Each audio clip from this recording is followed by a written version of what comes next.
The Indus Waters Treaty of 1960 will be held in abeyance with immediate. I'm from Punjab. How serious is Punjab's water ground level?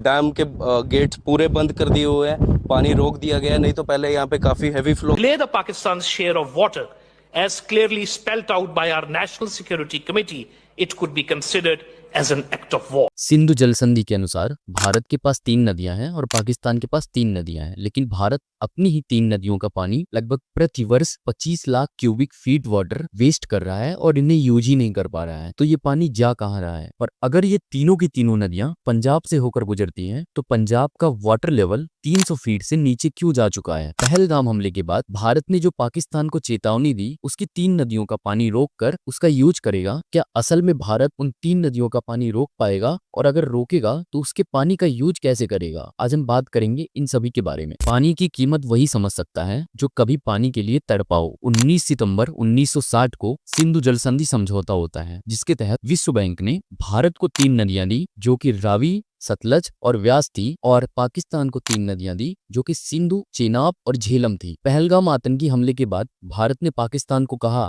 कि हम तुम्हारी 3 नदियों का पानी रोक कर उन्हें यूज करेंगे और हम सिंधु जल संधि समझौता अस्थायी रूप से रद्द करते हैं. The Indus Waters Treaty of 1960 will be held in abeyance with immediate effect until Pakistan credibly and irrevocably abjures its support for cross-border terrorism. हमने पाकिस्तान से कह तो दिया कि असल में हमारे पास कोई डाइवर्जन या कोई डैम उन नदियों पर है जिसके माध्यम से हम उनका पानी रोक कर पाकिस्तान तक ना जाने दें. तो इसका उत्तर है नहीं. भारत के पास ऐसा कोई डाइवर्जन और ऐसा कोई डैम नहीं है उन नदियों पर. भारत के पास इतने छोटे डैम हैं, इतनी छोटे तंत्र हैं जो पाकिस्तान को ना मात्र फर्क पहुंचाने वाले हैं. अब भारत के पास 2 ऑप्शन है, या तो भारत एक आर्टिफिशियल लेक बनाए या आर्टिफिशियल जलाशय बनाए, या फिर उन नदियों पर नई डैम का निर्माण करवाए. अगर भारत ऐसा करता है तो पाकिस्तान ने साफ साफ कहा है, By holding Indus Water Treaty in abeyance is in total defiance of the international laws, since it is an existential threat for the people of Pakistan.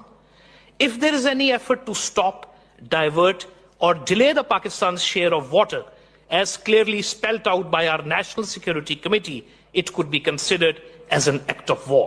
कि पाकिस्तान भारत के खिलाफ एक्ट ऑफ वॉर के तहत युद्ध छेड़ देगा. पाकिस्तान का छोड़िए, भारत अपनी खुद की ही नदियों का पानी ढंग से यूज नहीं कर पा रहा है. भाखड़ा व्यास प्रबंधन के अनुसार भारत लगभग हर साल 25 lakh cubic feet water Pakistan में सिर्फ बहा देता है. जब मानसून आता है तो भारत के पास इन पानी को स्टोर करने का ना ही कोई आर्टिफिशियल लेक है और ना ही कोई जलाशय है, ना ही कोई अच्छा तालाब है, जिसकी वजह से ये पानी बहकर पाकिस्तान में चला जाता है. पाकिस्तान में पानी बहने की वजह से पंजाब में इतनी दिक्कत हो रही है, इतनी किल्लत आ गई है कि वहां पर सूखा पड़ने की नौबत आ गई है. ਅੱਜ ਦੇ ਟਾਈਮ 'ਚ ਜੋ ਸਾਡਾ ਰੋਲ ਰਹਿ ਰਿਹਾ ਹੈ ਪਾਣੀ ਦੀ ਸੰਭਾਲ ਦੇ ਵਿੱਚ, ਉਹ ਬਿਲਕੁਲ ਜ਼ੀਰੋ ਰੋਲ ਹੈ.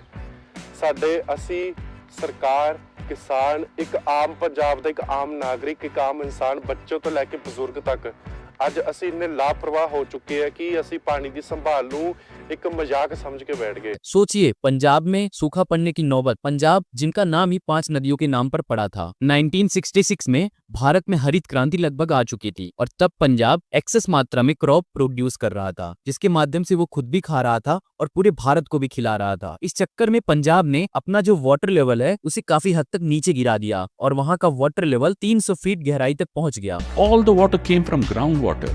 We unleashed a groundwater revolution which we never were in control of. And suddenly Punjab was providing wheat to the whole of India. We are caught in a trap of our own making. अब एक water level को maintain रखने के लिए हम जितना पानी जमीन से यूज करते हैं, हमें वापस से जमीन में उतना पानी फिल करना होता है. लेकिन पंजाब की ये हालत है कि पंजाब जितना पानी डाल रहा है उससे 1.5 गुना पानी तो वो यूज करने में ले रहा है, जिससे वहाँ का वाटर लेवल काफी ज्यादा नीचे गिर चुका है. सोचिए, एक एवरेज और एक जो मानक वाटर लेवल होता है उसे माना जाता है 13 फीट से लेके 30 फीट के बीच में, और पंजाब का जो वाटर लेवल पहुंच चुका है वो है 300 फीट. 300 फीट और कहा 30 फीट, दोनों में बहुत ही ज्यादा अंतर है, जिससे हम आंकड़ा लगा सकते हैं पंजाब की स्थिति कितना ज्यादा खराब हो चुकी है.